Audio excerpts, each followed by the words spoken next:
The phrase "I think, therefore I am" is one of the most profound sentences ever spoken in the history of for philosophy. Like, it is so brilliant. It was first spoken in 1836, and it upheaves your entire understanding of thought and knowledge and reality and just everything.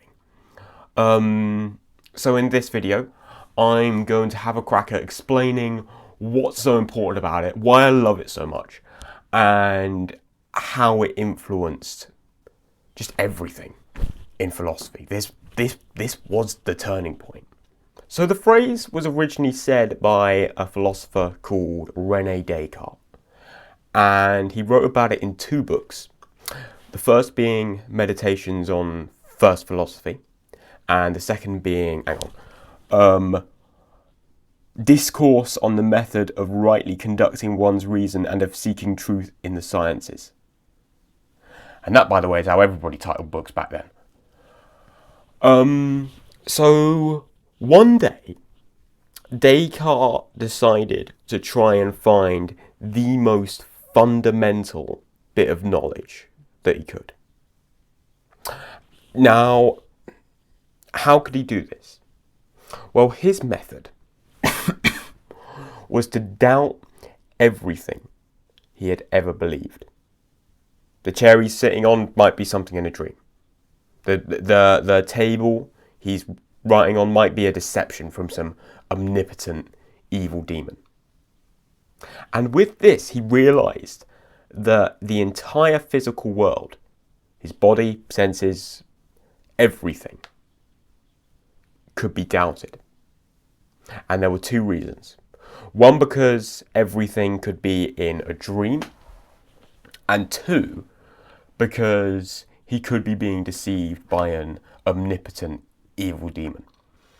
And we have a 3rd reason today called the simulation hypothesis, which is where you say we might be all in brains and jars, being in simulators where aliens are making us think that there's a physical world with physical stuff.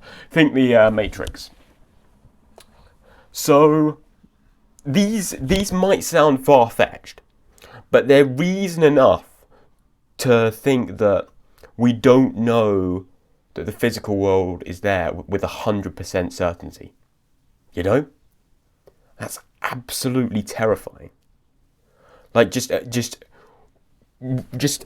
take a second, okay, to think that every single bit of knowledge, everything you've seen, everything that you've ever believed might not be true.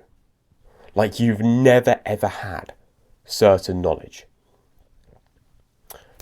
But in the later parts of Meditations, he shows that actually we do have a bit of certain knowledge. He says that you can doubt the physical world, you can doubt the things around you, but while you're doubting, you're thinking, aren't you? So even if the world around you doesn't exist, there is still this mind, this thinking thing that exists. And the very process of doubting that is proving that it exists, because you're trying to disprove it by thinking about it. Like, it's got to be there. And that thinking thing is you. So if you're thinking, then even if the physical world doesn't exist, you must exist. You think, therefore you are. Okay, so why is this just so brilliant? I think that, even if it didn't have the outstanding influence it has had on philosophy and culture, like, it would still be amazing. Like, the process of a man upheaving every every bit of knowledge he knows to try and get to the one bit of truth, and actually doing it is just so badass, you know? And I also love Descartes' radical doubt. Like in critical thinking, we call this Cartesian doubt because Cartesian, Descartes, and it's such, like, applying this to the things that you think you know in real world issues is such a good way to armor your mind against shitty ideas that might seem like initially convincing. So yeah, I love it for that reason.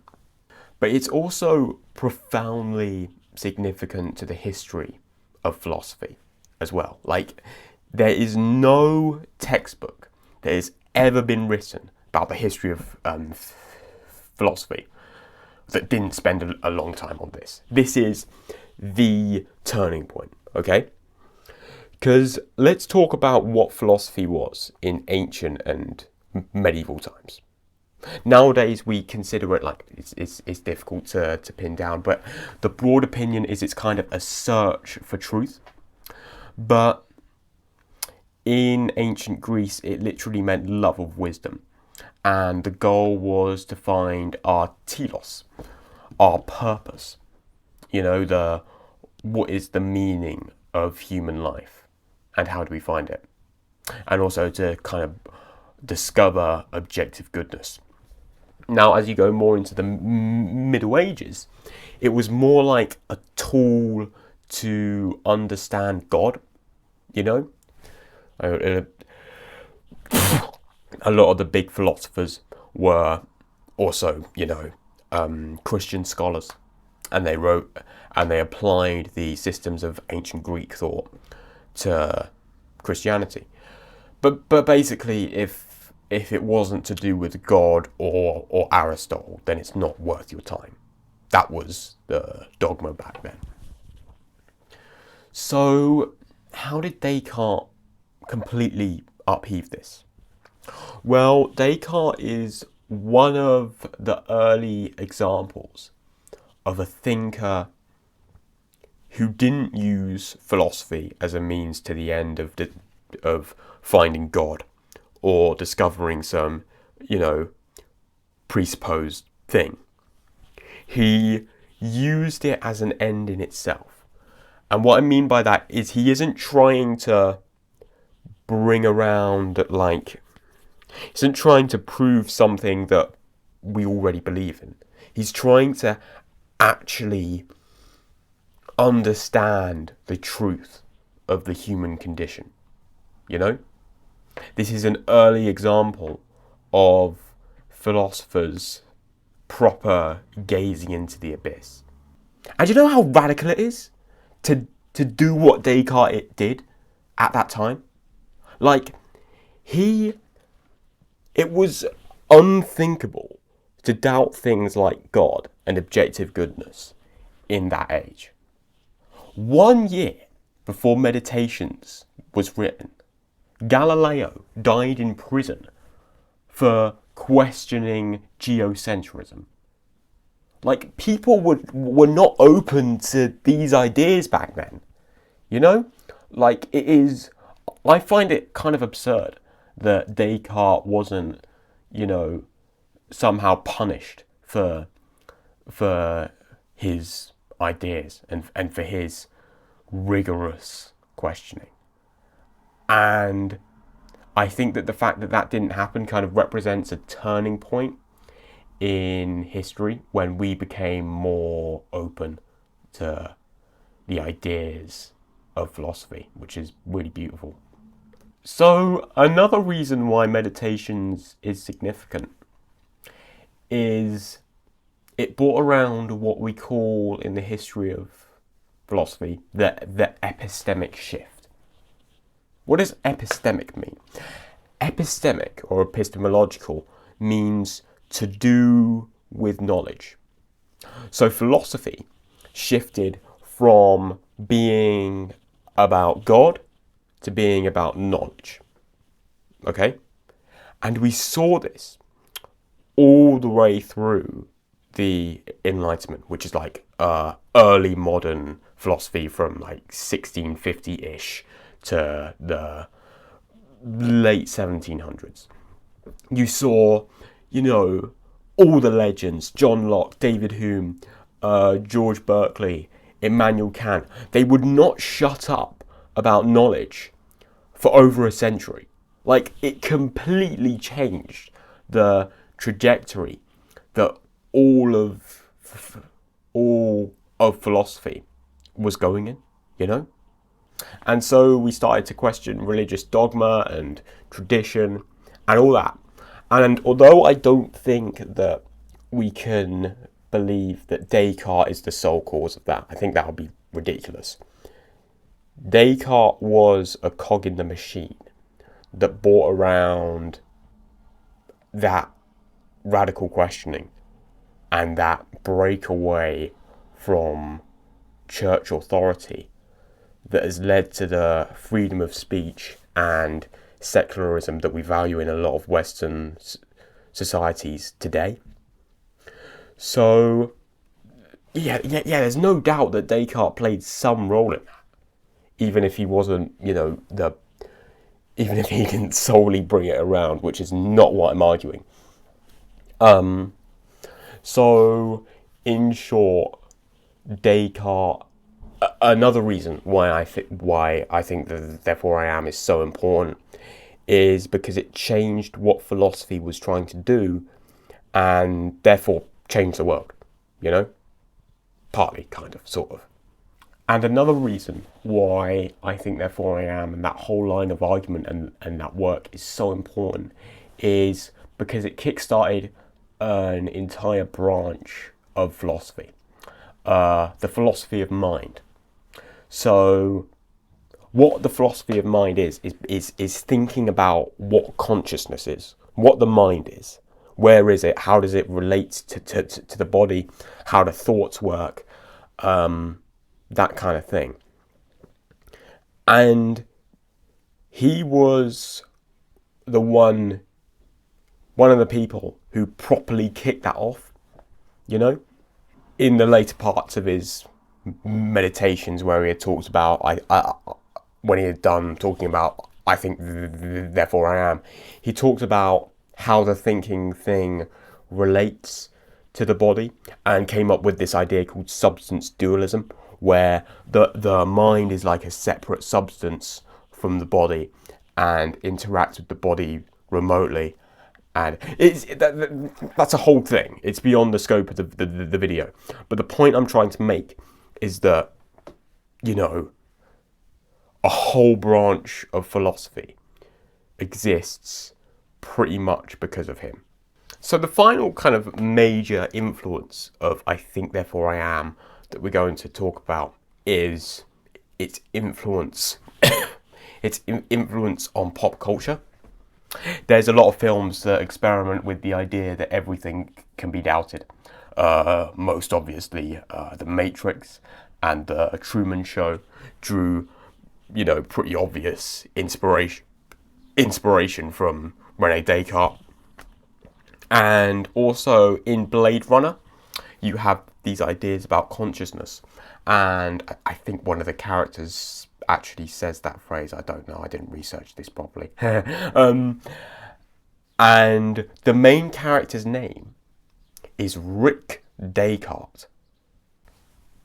What could that mean? What could that possibly mean? So, and also in the Billie Eilish song, Therefore I Am, you have her repeating the phrase, I think therefore I am, to kind of emphasize personal autonomy and freedom. And in a particular episode of The Office, I don't know which one, because I didn't research this fucking properly. You have David Brent saying the Latin version of I think that therefore I am, cogito ergo sum, in passing. I don't know the context of it. I didn't watch it. And also in a bit of media I like you have am from I have no mouth and I must scream doing the same. And in fucking advertising, you have brand slogans and phrases that replace think with a different word because they're just so funny. I shop, therefore I am. I jiggle, therefore I am. I drink, therefore I am. So there it is. I think, therefore I am, outlined and explained. But the most significant line in Western philosophy, all explained. So if you have any thoughts, insights, comments, corrections, whatever, pop in the comments. Say something. I will read them. Like I'm a small YouTuber. I probably won't get enough comments to overwhelm me. Let's be real. And if you like me for some reason, you can watch my other philosophy related content. I've got one about whether or not Plato was a feminist. I've got one about how to read complicated books, why you can read complicated books, because that's a much better title. And yeah, please subscribe. Like I'm trying to be the next Alex O'Connor, and I'm a long way off. So yeah. Again, thanks for watching. I never know how to end these. Goodbye.